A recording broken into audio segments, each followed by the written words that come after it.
又到咗福音相約星期天，今日咧我要介紹一位好特別嘅嘉賓俾大家認識喎。呢個嘉賓咧我識咗佢起碼都有20幾年啦嚇。呢位就係阿 Pon。Hello， 蔡師母你好。係。咁因為咧我哋大概喺90年代初期咧，我哋咧當時咧係有一個嘅即係叫做移民潮啦。而呢啲嘅移民咧有好多都係基督徒喎，咁而其中呢一位咧就係阿 Pon 嚇。咁阿 Pon 咧，我認識佢到一個地步咧嚇，連我開一啲嘅講座係講媽媽嘅講座，佢都會嚟參加過，係咪阿 Pon？係啊，蔡師母，你記唔記得咧？我初信耶穌嘅時候乜都唔識噶嘛，咁我就去你嗰個書室嗰度咧，就買你啲書啊，咁啊速讀新約，速讀舊約，咁啊令到我個靈命咧同埋對聖經咧就有初步嘅認識啊，咁啊慢慢咧就我都睇咗你好多書噶啦，係啊，咁啊真係好有幫助啊！咁啊，阿 Pon 咧，咁佢咧係一個好追求嘅一個基督徒。咁但係咧，我唔知道大家咧對佢有冇一個疑問？喂，你點解無端端會信咗耶穌㗎嚇？咁啊，不如你同我哋分享一下。係啊，好多人都問我點解會信耶穌。其實咧就係因為喺1997年咧一個金融風暴啊，咁啊將我所有賺翻嚟嘅錢全部輸清光，甚至乎負資產。咁啊喺人生最痛苦嘅時候，我真係死路一條咧，想自殺。就耶穌咧就救咗我命。咁啊耶穌仲行咗神蹟咧，解決咗我負資產嘅問題，又解決埋本來我係妻離子散。咁啊，我而家咧就真係成個生命咧係改變咗。嗱咁啊，頭先咧我聽你講咧，你話你喺金融風暴嘅時候咧就負資產啊，又咧真係想自盡啦，係咪？係啊。咁你又話咧耶穌救咗你喎，你可唔可以咧即係詳細下，即係俾我哋啲聽眾朋友知道嗰個過程發生咗乜嘢事啊？咁就喺我人生最痛苦嘅時候咧，好奇妙啊！我一個信咗2年耶穌嘅媽媽，佢72歲信耶穌喺溫哥華，嗰晚竟然間咧佢就帶咗我去教會一個佈道會。咁如果佈道會咧嗰個講員咧，佢本來係一個心臟醫生嚟嘅。佢話佢以前係無神論，但係當佢信咗耶穌之後咧，佢原來知道咧係耶穌創造人嘅生命係有永生喎。咁佢講咗一段好震撼嘅説話，佢話我本來係醫生，我係救人同埋醫人噶嘛，但係我救咗嘅人咧佢都會死嘅。但係我而家知道人有永生咧，我帶人信耶穌，而佢得到永生，我真係救人一命。竟然間呢個醫生唔做醫生，佢做咗傳道人啊！咁仲有一個好奇妙咧，當佢喺呼召嘅時候咧，佢竟然間講中咗我嘅困難。佢話嗱，耶穌係真神，佢無所不能嘅。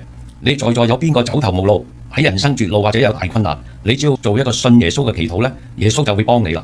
咁當時我咧其實我又係一個工程師嚟嘅，咁我諗嘢咧係用邏輯噶嘛。我諗下，如果我做咗個祈禱冇得到耶穌嘅幫助，對我冇乜影響啊，冇壞啊。但係如果耶穌真係幫我解決到困難，我咪知道耶穌係真神咯。咁我跟住我就舉手跟呢個醫生咧就做咗個信耶穌嘅祈禱。哇！神蹟真係出現喎！我竟然間信咗做咗祈禱之後咧，我心頭嘅大石同埋嗰啲壓力消失咗，仲有咧我唔想自殺喎，唔想死喎，嗰個自殺念頭冇咗啊！咁跟住咧，耶穌就解決咗我負資產嘅問題，同埋咧仲改變咗我整個生命啊！我講咩啫？以前咧我係好驕傲啊，好自大啊，好大脾氣啊，好多壞習慣嘅。咁啊而家咧多咗愛心，啲壞習慣冇咗啊！我仲有能力去幫助同埋鼓勵啲有困難嘅人。咁啊，當大家咧如果係見到阿 Pon 嘅話咧，可能真係好難想像咧，佢頭先所講佢話佢以前咧有咩好大脾氣啊，或者好多壞習慣咁啊，因為咧佢信咗耶穌之後咧，成個人改變咗嚇，生命咧柔和啦又有愛心啦咁啊，而且咧你見到佢嘅時候咧，你會發覺佢係充滿笑容啊，佢嘅生命咧係即係咧能夠可以係咧即係觸動到人心，咁啊一切咧個改變咧就係因為佢信咗耶穌啊。咁我又知道咧，你信咗耶穌之後，你都帶咗好多人信主喎啊！你個家族好似好多人信咗耶穌啊？係啊，咁咧就因為我自己信咗耶穌咧，我經歷到福音嘅好處啊，好似保羅話：凡我所作的，都是為福音嘅緣故，為要與人同得這福音嘅好處。咁你諗下咧，人人都有父母、有仔女、有孫、有親戚，仲有好多朋友添。你諗下，如果佢哋唔信耶穌，佢哋失去咗同上帝嘅關係，將來上唔到天堂，享受唔到永生，你話係咪人生最大嘅悲劇呢？咁我自己諗到呢，咦，我屋企都好多兄弟姊妹，好多親戚，我點能夠唔將呢個福氣帶俾佢哋呢？咁啊，於是呢，我呢就同我媽媽呢，就日日為屋企人祈禱。哇！神蹟就出現啦，一個一個到而家26年，有成98人信咗耶穌啊！哇！呢個家族好大喎，成個家族啊嘛所以有啲基督徒話：哎呀，我屋企得幾個人㗎，你要諗埋你有啲親戚啊、姨媽姑爹啊，或者係啲侄仔侄女啊，你親戚嘅親戚係啊，都係我哋嘅家族係有血緣㗎嘛。所以咧，我哋唔能夠自己信咗耶穌，將來自己上天堂，唔理屋企人。咁咧就嗱，我咪講過，我有個職業叫做消防員嘅，講笑嘅，我比喻。係你講嚟聽下，有啲人叫做消防員係啊，就係好多時有啲弟兄姊妹嚟揾我。阿 Pon，我阿爸入咗急症室啦，佢未信耶穌啊，好危險啊，點算啊？咁有啲話：喂，阿 Pon 我媽入咗 ICU 啊，昏迷咗啊，佢未信耶穌啊，點算啊？咁我聽到呢啲咧，我真係好着急㗎，因為我知道可能我趕唔切帶佢信耶穌。咁但係喺我嘅經歷裏邊咧，耶穌帶病人信耶穌咧，好多神蹟奇事嘅。咁譬如話有啲咧我會見到佢哋認罪悔改信耶穌啦。咁有啲咧佢哋流住眼淚嚟到信耶穌喎，甚至乎咧有啲昏迷咗，我都帶到佢信耶穌喎。你話嚇點解昏迷咗信咗耶穌？因為耶穌會用聖經答覆翻我，仲會用一啲神蹟奇事、一啲特別嘅異象咧，俾我去知道佢哋係信咗耶穌嘅。嗱，頭先咧，我聽你講咧，就係你話有好多信耶穌嘅人咧，佢哋都有好多好特別嘅經歷嚇。咁有啲乜嘢係俾你係好深刻？啲人信耶穌嗰個嘅震撼下，俾你係好深刻嘅咧？OK 啊，呢個非常好嘅。咁我帶咗總共呢26年，我掌握咗與主耶穌同工咧，我係帶咗1700人信耶穌。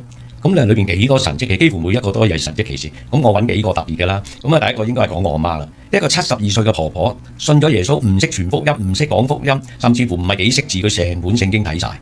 仲有佢睇到佢隻眼睇唔到嘅時候，佢用放大鏡睇，甚至乎佢入咗醫院睇唔到，佢叫我俾啲錄音帶佢聽。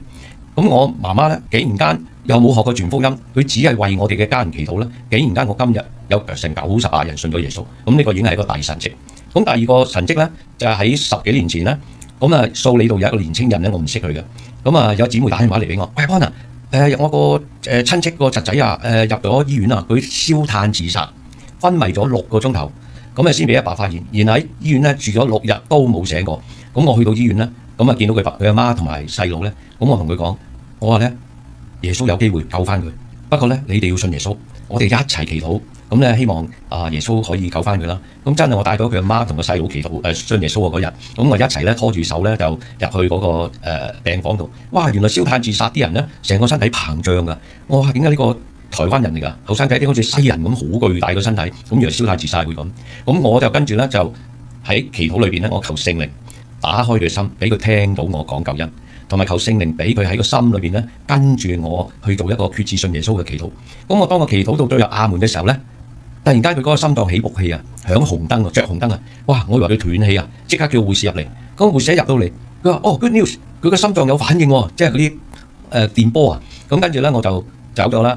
到第二日朝頭早6點鐘，朝頭早佢阿媽打電話嚟，喂，Pon，你快啲嚟醫院啊！我仔醒翻啦咁樣，咁我即刻趕嚟醫院。哇！神蹟出現啦，因為醫生同佢阿媽講，佢個仔咧炭毒入咗血，已經破壞咗個腦神經，好大機會會死亡，同埋會唔死都變成植物人。但係竟然間我去到醫院裏邊咧，見到佢坐喺張床度睇緊一本英文書喎。誒，如果你係植物人，點會睇書㗎？咁我即刻問佢，我琴日同你做祈禱，你有咩經歷？佢話佢識講嘢喎。佢話我經歷到有道光走咗我心裏邊啦，我就知道聖經講耶穌係世界之光。咁原來嗰刻就耶穌撻着翻佢，所以個心臟起伏器咧就會喐啦。咁4日之後佢出院，若無其事，我帶佢翻教會，佢仲翻工添，真係神蹟啊！各位朋友，信耶穌只需要做一個祈禱，就喺下一頁。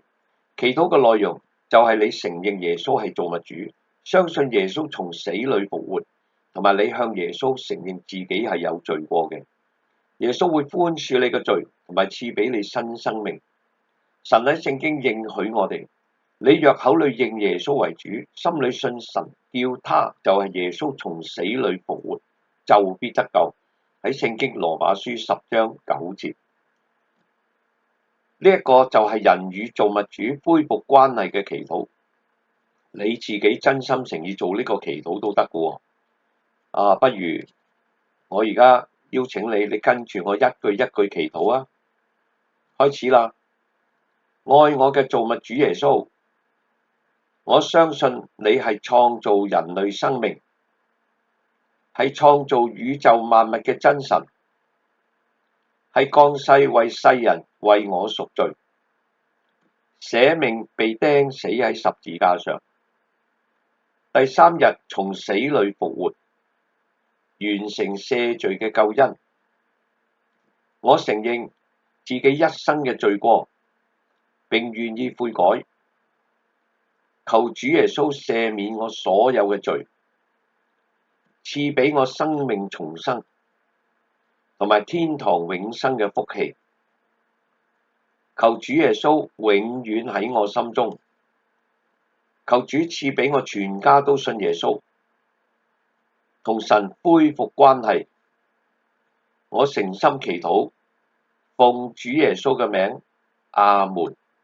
恭喜你，你剛才做嗰個祈禱係同上帝恢復返關係。我求造物主耶穌賜福俾你全家，早日都信耶穌，同神都恢復關係。嗱，鼓勵你返教會啦，係敬拜耶穌，你會福上加福。你祈禱係倚靠耶穌，你會得到幫助㗎。同埋你學習聖經，你會得到真理同埋智慧。願上帝賜福你和你一家。希望有一日我喺教會見到你啦。再見。